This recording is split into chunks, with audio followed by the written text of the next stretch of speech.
ఇక మావోయిస్టులకు మిగిలింది 5 జిల్లాలు 11 పోలీస్ స్టేషన్లు. దేశంలోని ఇంకా మిగిలింది కేవలం 5 జిల్లాలు 11 పోలీస్ స్టేషన్లని కేంద్ర హోంశాఖ తాజా గణాంకాల ప్రకారం. వామపక్ష తీవ్రవాద ప్రభావం ప్రస్తుతం వీటికి మాత్రమే పరిమితం. నిన్న మొన్నటి వరకు మావోయిస్టుల దాడులు, భద్రతా బలగాలు ప్రతిదాడులతో దద్దరిల్లిన ఛత్తీస్గఢ్ కూడా ఇప్పుడు దాదాపు నిశ్శబ్దంగా మారిందని చెప్పొచ్చు.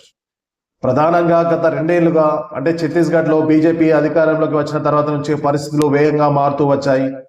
కేంద్రం పెద్ద ఎత్తున భద్రతా బలగాలను పంపించి పకడ్బందీగా మావోయిస్టులను కట్టడి చేస్తూ వచ్చింది. 2026 మార్చి ఆఖరి నాటికి వామపక్ష తీవ్రవాద రహిత దేశంగా మారుస్తామని కేంద్ర హోంమంత్రి అమిత్ షా ప్రకటించిన సంగతి తెలిసిందే. ఈ మేరకు వైపు ఎదురుదాడులు ఉధృతం చేయడంతో పాటు లొంగుబాట్లను కూడా ప్రోత్సహిస్తూ వస్తున్నారు. 2019 నాటికి ఆంధ్రప్రదేశ్, బీహార్, ఛత్తీస్గఢ్, జార్ఖండ్, కర్ణాటక, కేరళ, మధ్యప్రదేశ్, మహారాష్ట్ర, ఒడిశా, తెలంగాణ రాష్ట్రాల్లోని 61 జిల్లాలు, 215 పోలీస్ స్టేషన్ పరిధిలో వామపక్ష తీవ్రవాద ప్రభావం ఉండేది. క్రమేపీ పలు రాష్ట్రాలు మావోయిస్టులపై పట్టు సాధించాయి. అననుకూల భౌగోళిక పరిస్థితుల కారణంగా ఛత్తీస్గఢ్ మాత్రం భద్రతా బలగాలకు కొరుకుడు పడలేదు.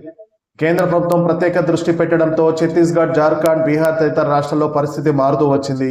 ముఖ్యంగా ఛత్తీస్గఢ్ లోని అబోజ్మాడ్ లో దాగిన మావోయిస్టులను ఏరివేసేందుకు కేంద్రం 50,000కు పైగా భద్రతా బలగాలను రంగంలోకి దింపింది. గత్యంతరం లేని పరిస్థితుల్లో మావోయిస్టులు పోలీసుల ముందు లొంగిపోతున్నారు.